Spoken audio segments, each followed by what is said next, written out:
वंदे बोलो भारत माता की जय, बोलो भारत माता की जय, जय जवान जय किसान, जय जवान ಅದಕ್ಕಾಗಿ ಹೋರಾಟ, ಅದಕ್ಕಾಗಿ ಹೋರಾಟ, ಮಂಗಳಾಷ್ಟವರಿಗೆ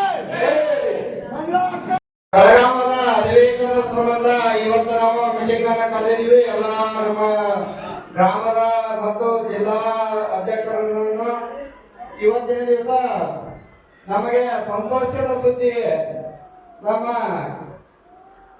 ಮಂಜುಳಾ ಪೂಜಾರಿ ಅವರು ಬಂದಿದ್ದು ನಮ್ಮ ಹೆಮ್ಮೆಯ ಈ ಕಾರ್ಯಕ್ರಮವನ್ನ ನಡೆಸಿಕೊಡ್ತಾರೆ ಅವರು ಅನ್ನೋದು ಹೆಮ್ಮೆಯ ಕಾರ್ಯಕ್ರಮ ಆಗಿದೆ. ಮತ್ತ ಗಣೇಶ್ ಜವರಿ ಅವರು ಬೇಡಿಯವರು ಅವರು ಬಂದು ನಮ್ಮ ಕಾರ್ಯಕ್ರಮಕ್ಕೆ ಯಶಸ್ವಿಯನ್ನ ತಂದಿದ್ದಾರೆ. ರವಿ ಮಹಾರಾಜರು ಅವರು ನಮ್ಮ ಕಾರ್ಯಕ್ರಮಕ್ಕೆ ಬಂದು ಯಶಸ್ವಿಯನ್ನ ಕೊಟ್ಟಿದ್ದಾರೆ.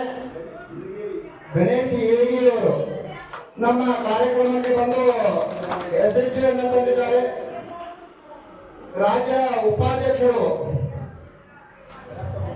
ದಯಪ್ಪ ಗುಗ್ರಿಯವರು ನಮ್ಮ ಸಂಘದ ಅಧ್ಯಕ್ಷರು ಅವರಾದರೂ ವೇದಿಕೆ ಮೇಲೆ ಇರುತ್ತಾರೆ.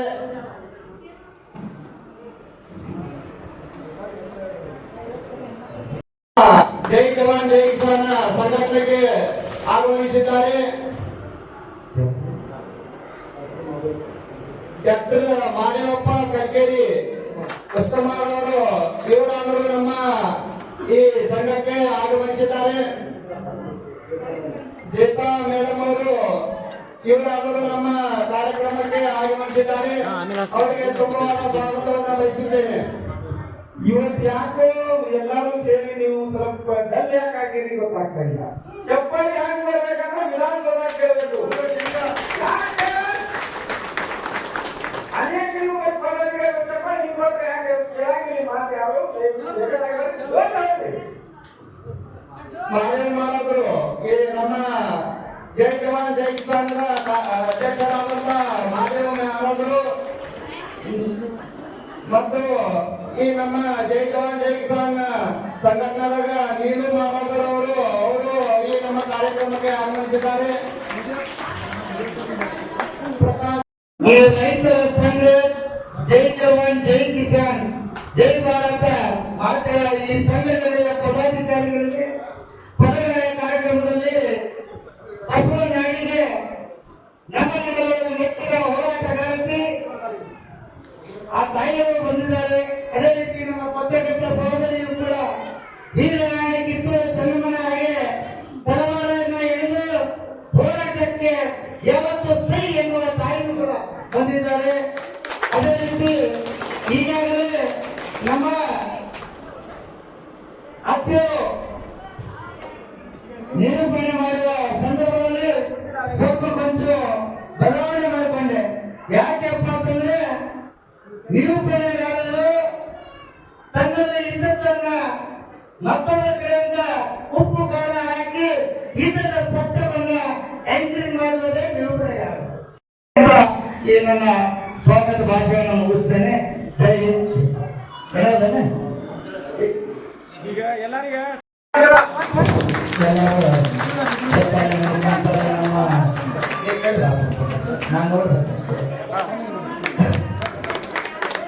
ಕೊರಳಲ್ಲಿ ಹೂವಿನ ಹಾರ, ಕೊರಳಲ್ಲಿ ಹೂವಿನ ಹಾರ, ಕೈಯಲ್ಲಿ ಕತ್ತಿಗೆ ತಲವಾರ.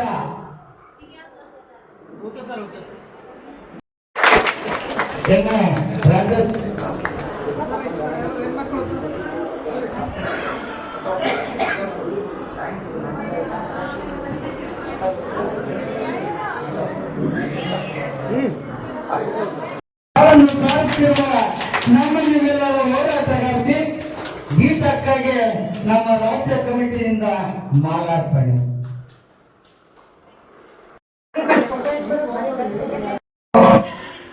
ಜಾತಿ ತಪ್ಪದೆ ನಮ್ಮ ಮಂಜುಳಾ ಸಹೋದರಿಗೆ ನುಡಿಗಳನ್ನು ಕೇಳುವಾಗಿ ವಿನಂತಿ ಯಾಕಂತಂದ್ರೆ ಏನು ಹೇಳ್ತಾರೆ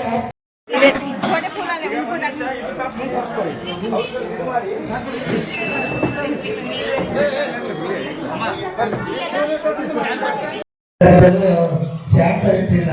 ಯಾಕಂದ್ರೆ ಒಂದು ಯಾವುದೇ ಒಂದು ಕಾರ್ಯಕ್ರಮ ಎಲೆಮರೆಕಾಯಿಯಾಗಿ ಕೊಟ್ಟಿರ್ತಕ್ಕಂಥ ಹೋರಾಟ ಬಾಬಾ ಮಹಾರಾಜರು ಅನ್ವೇಷ ಕಾರಣಗಳಿಂದ ತಲೆಯಾಗಿದ್ದರಿಂದ ವೇದಿಕೆ ಅಲಂಕರಿಸಬೇಕು.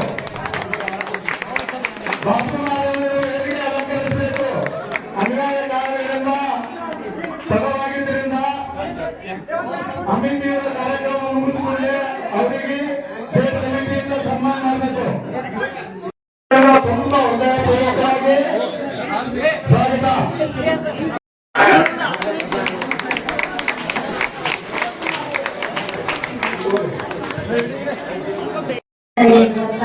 ಹೃದಯದ ಸ್ವಚ್ಛತೆ, ಮನಸ್ಸಿನ ಮುಗ್ಧತೆ ಇದನ್ನು ಮಾಡಿದೆ. ಯಾವಾಗ ರೈತ ಪುನಃ ಒಂದು ಋಷಿ ಅಂತ ಹೇಳಾಗುತ್ತೆ. ರೈತ ಮತ್ತು ಒಬ್ಬ ಋಷಿ ಇಬ್ಬರು ಸದಾ ಜಾಗೃತಿ ಇರುವಂತ ಅವಶ್ಯಕತೆ ಇದೆ. ಯಾಕಂದ್ರೆ ಈ ನಮ್ಮ ಭೂಮಿ ಭಾರತ ಭೂಮಿ ತಾಯಿ ಅಂತ ಹೇಳ್ತೇವೆ. ತಾಯಿ ಅಂತಾನೆ ನಾವೆಲ್ಲ ಪೂಜಿಸ್ತೇವೆ. ಯಾವತ್ತು ಇದನ್ನು ಹೇಳಾಗುತ್ತೆ, ಜನನಿ ಮತ್ತು ಜನ್ಮಭೂಮಿ ಸದಾ ನಮಗೆ ಆದರ್ಶ, ಸದಾ ಪೂಜನೀಯ. ಈ ಭಾವನೆಯೊಂದಿಗೆ ನಾವು ಆ ಒಂದು ಭೂಮಿಯ ಜೊತೆ, ಪ್ರಕೃತಿಯ ಜೊತೆ ಅಲ್ಲಿ ಸಮೀಪತೆಯಿಂದ ಸಮೀಪ ಸಂಬಂಧವನ್ನ ನಾವು ಇಟ್ಕೊಂಡಿದ್ದೇವೆ. ಯಾವ ರೀತಿ ಹೇಳಾಗುತ್ತೆ, ಹುಟ್ಟಿದವನು ಮೆಸೋದಿಲ್ಲ ಅಂತ. ಅಂದ್ರೆ ಈ ಜಗತ್ತಿನಲ್ಲಿ ಎಲ್ಲರಿಗೂ ಅನ್ನ ಇದೆ, ನೀರಿದೆ.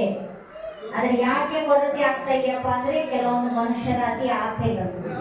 ನಾವು ಹೇಳೋದು ಇಷ್ಟೇ, ರೈತರು ಭಗವಂತ ನಿಮ್ಗೆ ಕೊಡ್ತಾ ಇದ್ದಾರೆ, ಭೂಮಿ ನಿಮ್ಗೆ ಅವಶ್ಯವಾಗಿ ಕೊಡುತ್ತೆ. ಆದ್ರೆ ಅದನ್ನ ನಾವು ಅತಿಯಾಗಿ ಯಾವಾಗ ಆಸೆಗಳನ್ನು ಪಡ್ತೇವೆ, ರೈತ ವಿಲಾಸತನದಲ್ಲಿ ಬಂದಾಗ ಭೂಮಿಯು ಸಹ ವಿಕೃತವನ್ನ ತೋರಿಸ್ತಾ ಇದೆ. ಇವತ್ತು ನಾವು ನೋಡ್ತಾ ಇದ್ವಿ ಅನೇಕ ಕಡೆ ನೀರಿದ್ದು ಭೂಮಿದು ವಿಕೃತತನ ನೋಡ್ತಾ ಇದ್ದೀವಿ. ಇದಕ್ಕೆ ನಾವೇ ಕಾರಣೀಭೂತ. ಒಂದು ಉದಾಹರಣೆ ನಮ್ಗೆ ನೆನಪು ಬರುತ್ತೆ, ಒಂದು ಮಾತನ್ನ ಹೇಳಲು ಬಯಸ್ತೀನಿ. ಇವಾಗ ಮೌಂಟ್ ಆಬೂದಲ್ಲಿ ನಮ್ಮ ರಾಷ್ಟ್ರಪತಿ ಪ್ರತಿಭಾ ಪಾಟೀಲ್ ರಾಷ್ಟ್ರಪತಿ ಆಗ ಮಾತಾಡಿದ್ರು. ಅಂದ್ರೆ ರೈತರಿಗೆ ಕೆಲವೊಂದು ಸೌಲಭ್ಯಗಳನ್ನು ಕೊಟ್ಟು ಯಾವ ರೀತಿ ಇವತ್ತೆಲ್ಲ ಹೋರಾಟ ಮಾಡ್ತಾ ಇದ್ದಾರೆ ಸಕ್ಕರೆಗಾಗಿ, ಸಕ್ಕರೆ ಕಾರ್ಖಾನೆಗಾಗಿ. ಅವ್ರು ಇದನ್ನ ಹೇಳಿದ್ರು, ರೈತರಿಗೆ ಹೆಚ್ಚಿಗೆ ರೇಟ್ ಅನ್ನು ಕೊಟ್ಟಿದ್ರು. ಆದ್ರೆ ಒಂದು ಸಮಯದ ನಂತರ ಅವ್ರು ಸರ್ವೆ ಮಾಡಿದ್ರಂತೆ, ರೈತ ಹಣ ಏನ್ ಮಾಡಿದ ಅಂತಂದ್ರೆ, ಅಂದ್ರೆ ಅದನ್ನ ಹೆಚ್ಚಿಗೆ ಉನ್ನತಿಯನ್ನು ಹೊಂದಬೇಕಾಗಿತ್ತು, ಅದನ್ನು ಕುಡಿಯೋದಲ್ಲ. ಹಾಗಾಗಿ ನಾವು ನೋಡ್ತಾ ಇದ್ವಿ ರೈತರು ಈ ಒಂದು ದುರ್ಚಟದಿಂದ ಮುಕ್ತ ಇರ್ತೀರಿ ಅಂತಂದ್ರೆ ಭೂಮಿ ನಿಮ್ಮನ್ನು ಪೋಷಣೆ ಮಾಡುತ್ತೆ. ಬಹಳಷ್ಟು ಜನ ಸಮಸ್ಯೆಗಳು ಹೇಳ್ತಾರೆ, ಅಂದ್ರೆ ಕುಡಿಯೋದು ಜಾಸ್ತಿ ಆಗಿದೆ. ಹಾಗಾಗಿ ಕಬ್ಬು ಬೆಳೆಯುವಂತರು ಕುಡದಲೇ ಆ ಭೂಮಿಯನ್ನ ಕಿತ್ತಾಕ್ ಹೋಗ್ತಾರೆ. ಇದು ಒಂದು ನಮ್ಮ ಭೂಮಿಯ ಒಂದು ಅಪಮಾನ ಅಂತ ಹೇಳಾದ್ರೆ, ನಾವು ಸಚ್ಚಾರಿತ್ರ್ಯವಂತರಾದಾಗ ಭೂಮಿಯ ನಮ್ಮ ಪೋಷಣೆ ಪಾಲನೆ ಮಾಡುತ್ತೆ. ಸೊ ಅದಕ್ಕಾಗಿ ಶ್ರೇಷ್ಠ ವಿಚಾರದೊಂದಿಗೆ ಭೂಮಿಯಲ್ಲಿ ಕಾರ್ಯ, ಅದಕ್ಕೆ ನಾವು ಯೋಗಿ ಚೇತಿ ಅಂತ ಹೇಳ್ತೇವೆ. ನಿಮ್ಮ ಸತ್ ವಿಚಾರಗಳಿಂದ ಭೂಮಿ ನಮಗೆ 10 ಪಟ್ಟು ಜಾಸ್ತಿ ಕೊಡುತ್ತೆ. ಅದಕ್ಕಾಗಿ ಒಳ್ಳೆ ವಿಚಾರಗಳಿಂದ ಒಂದು ಭೂಮಿಯನ್ನ ಪೂಜೆ ತಾಯಿ ಅಂತ ಅದನ್ನ ಪೋಷಣೆ ಮಾಡ್ತಾ ಇದ್ದಾಗ, ಯಾಕಂದ್ರೆ ನಾವು ಬೋರ್ ಹಾಕ್ತಾ ಇದ್ದೀವಿ, ಹೆಚ್ಚಿಗೆ ಗೊಬ್ಬರ ಹಾಕ್ತಾ ಇದ್ದೀವಿ, ಭೂಮಿಯನ್ನು ನಾಶ ಮಾಡ್ತಾ ಇದ್ದೀವಿ.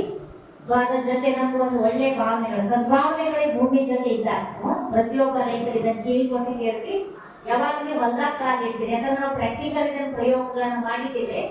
ಸ್ವಲ್ಪ 1 ನಿಮಿಷ ಆ ಭೂಮಿ ಜೊತೆ ಸದ್ಭಾವನೆಗಳನ್ನು ಇಟ್ಕೊಂಡು ಶಾಂತಿಯಿಂದ ಪೂಜ್ಯ ಭಾವನೆಯಿಂದ ಅದನ್ನು ಬಿದ್ದೆ ನೋಡಿ, ನಿಮಗೆ 10 ಪಟ್ಟು ಬೆಳೆಸಿಕೆ ಸಿಗುತ್ತೆ. ಮೊದಲಿನ ಜನರಿಗೆ ರೈತರಿಗೆ ಋಷಿ ಅಂತ ಹೇಳಾಗ್ತದೆ, ಒಬ್ಬ ಕೃಷಿಕ ಒಬ್ಬ ಋಷಿ ಇದಾಗುವಂತ ಅವಶ್ಯಕತೆ ಇದೆ. ಈ ಒಂದು ಕೆಟ್ಟ ಹೆಜ್ಜೆಯನ್ನು ತಾವು ಇಡ್ತೀರಾ ಅಂತ ನಾವು ಶುಭ ಅನಿಸ್ತಾ ನನ್ನ ವಾಣಿಗೆ ವಿರಾಮ ಇದ್ದಾಗೆ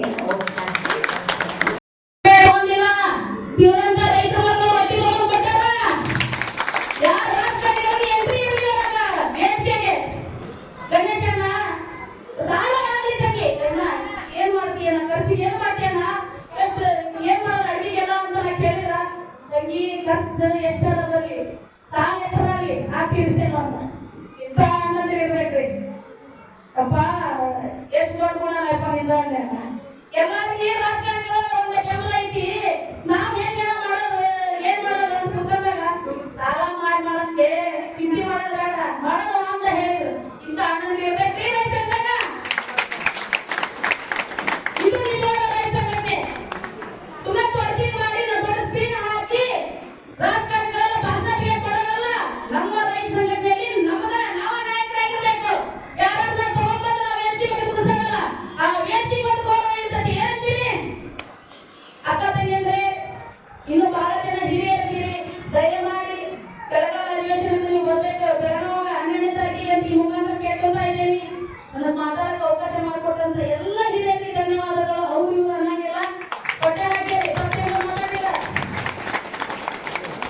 ಇನ್ನು ಉಳಿದ